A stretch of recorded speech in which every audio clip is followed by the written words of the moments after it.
Dalam ISO 17025, personel mencakup semua individu yang bekerja untuk atau atas nama laboratorium, baik secara internal, karyawan tetap maupun eksternal, kontraktor atau staf dari badan luar yang dapat memengaruhi kegiatan laboratorium.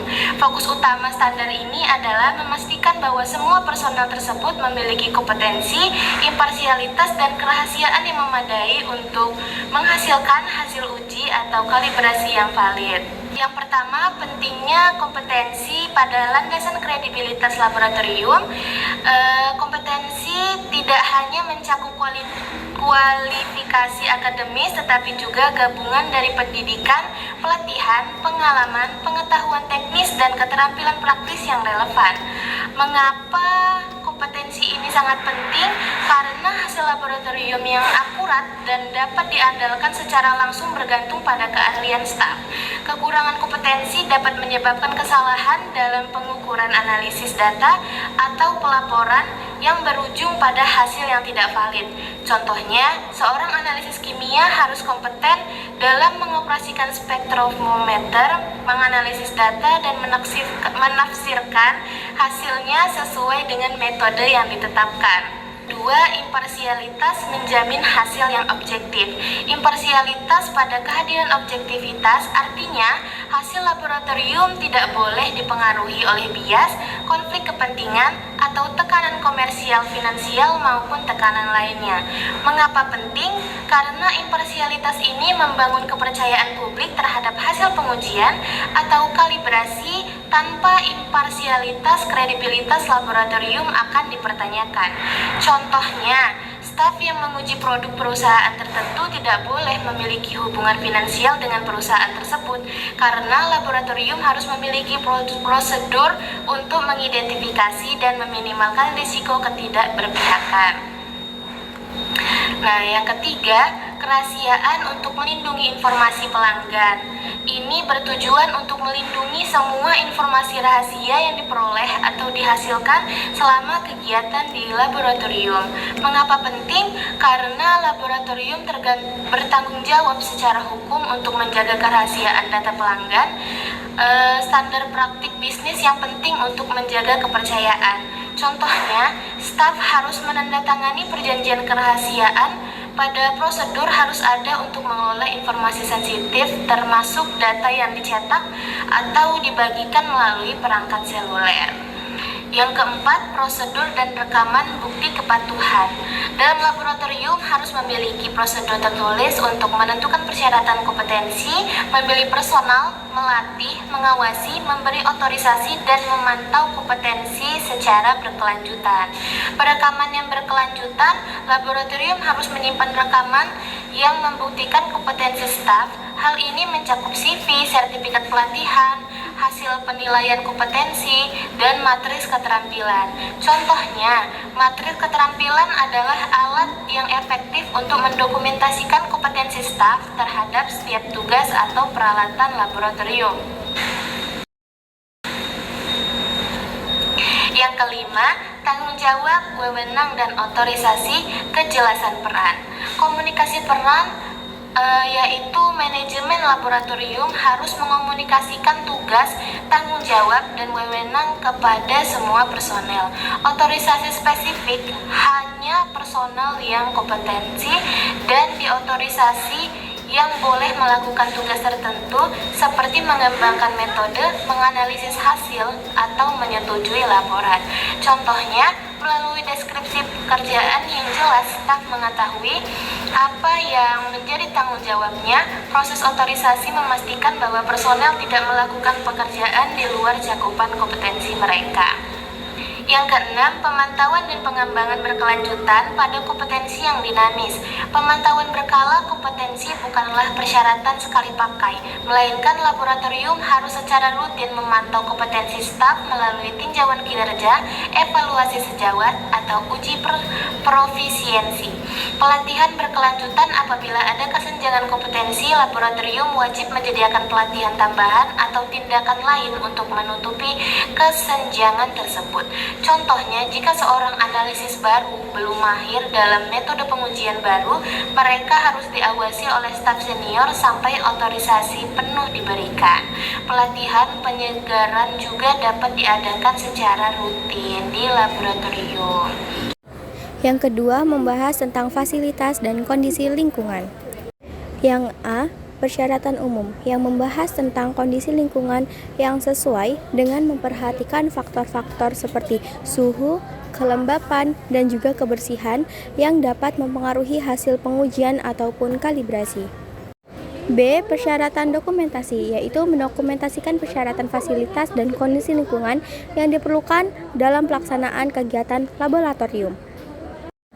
C. Pemantauan dan pengendalian. Laboratorium memantau, mengendalikan, dan mencatat kondisi lingkungan yang dapat memengaruhi aktivitas laboratorium, terutama jika terjadi penyimpangan dari kondisi yang tidak diperlukan, yang dimana hal ini harus dilakukan untuk mengambil tindakan dan meminimalisir dampak yang akan terjadi. Dan yang terakhir adalah fasilitas, yang mencangkup ruang yang memadai, adanya pemisahan aktivitas, tata letak, desain, dan penataan fasilitas yang dilakukan untuk mencegah akses yang tidak sah. Kemudian ada fasilitas yang harus melindungi sampel, dan laboratorium memastikan lingkungan sesuai dengan kesehatan, keselamatan, dan kesejahteraan. Dan yang terakhir, jika laboratorium dilaksanakan di ruang terbuka ataupun di lokasi permanen, maka harus memastikan bahwa semua persyaratan yang relevan dan berkaitan dengan fasilitas dan kondisi lingkungan yang sesuai. 17025 tahun 2017 mensyaratkan bahwa laboratorium harus memiliki peralatan yang sesuai untuk melakukan pengujian, kalibrasi, dan pengambilan sampel sehingga dapat menghasilkan hasil yang valid. Persyaratan utama, yang pertama, kecocokan peralatan. Peralatan yang digunakan harus sesuai dengan lingkup kegiatan laboratorium. Sebelum digunakan, peralatan perlu diverifikasi bahwa ia berfungsi dengan baik.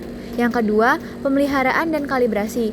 Peralatan harus dikalibrasi atau ditera secara berkala untuk memastikan keakuratan. Harus ada jadwal pemeliharaan dan kalibrasi. Yang ketiga, identifikasi peralatan. Setiap peralatan harus diberi identitas unik, misalnya nomor inventaris, barcode, kode alat. Status kalibrasi harus jelas, misalnya stiker kalibrasi dan tanggal. Yang keempat, catatan peralatan. Laboratorium harus menyimpan catatan minimal mencangkup nama peralatan, nomor identifikasi, spesifikasi teknis, tanggal kalibrasi terakhir dan berikutnya, hasil kalibrasi atau verifikasi, riwayat pemeliharaan, kerusakan, dan perbaikan. Yang kelima, kondisi peralatan. Jika peralatan keluar dari toleransi atau rusak, maka hentikanlah penggunaannya, tandai dengan label rusak atau tidak digunakan, dan evaluasi dampak terhadap hasil uji sebelumnya. Yang keenam, perangkat lunak. Perangkat lunak komputer atau aplikasi yang digunakan untuk akuisisi data atau pengendalian peralatan harus diverifikasi keakuratannya sebelum digunakan. Dan yang terakhir, pengendalian peralatan di luar laboratorium.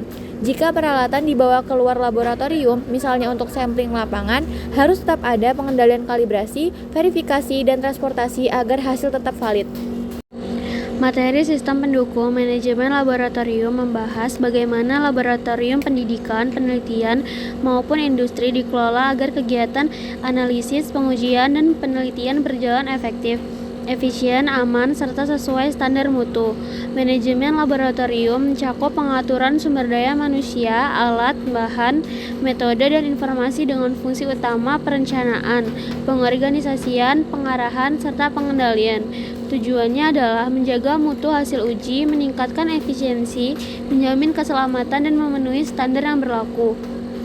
Sumber daya laboratorium meliputi SDM, yaitu tenaga ahli, teknisi, laboran, peneliti, mahasiswa, peralatan yang perlu dirawat dan dikalibrasi, bahan serta regen yang harus dicatat dan disimpan, serta keuangan untuk operasional dan pengembangan.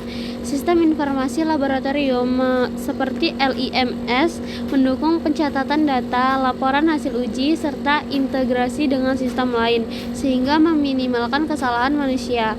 Selain itu, pengendalian mutu QC dan jaminan mutu QA ditetapkan melalui prosedur standar SOP sesuai ISO 17025 dan GLP. Aspek K3 juga penting dengan menggunakan APD, pengendalian bahaya, dan penanganan limbah yang aman. Administrasi dilakukan lewat pencatatan kegiatan, inventaris bahan, serta pembuatan laporan. Laboratorium juga menjalani evaluasi dan audit internal maupun eksternal untuk menjaga standar mutu serta meningkatkan kerja SDM dan fasilitas. Perkembangan teknologi mendukung manajemen laboratorium melalui otomatisasi alat, digitalisasi laporan, penggunaan database, hingga penerapan big data dan kecerdasan buatan atau AI untuk meningkatkan akurasi serta efisiensi pengelolaan laboratorium secara menyeluruh. Laboratorium Pengujian Benih di Sulawesi Tengah kehilangan akreditas ISO atau IEC 17025 setelah fasilitas rusak akibat gempa atau tsunami. Selain itu, personel dan sarana belum memenuhi standar akreditasi.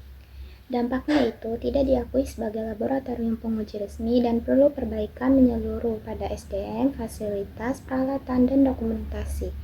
Solusi untuk masalah tersebut yaitu dengan cara pembangunan kembali fasilitas laboratorium, penataan ulang peralatan dan peningkatan kompetensi SDM melalui pelatihan, penyusunan dokumen mutu, audit internal, dan tindak lanjut hasil akreditasi. Kesimpulannya, pemenuhan resource recruitment ISO 17025 2017 SDM kompeten, fasilitas memadai, peralatan terkalibrasi, serta sistem pendukung terdokumentasi sangat penting agar laboratorium dapat memperoleh dan mempertahankan akreditasinya.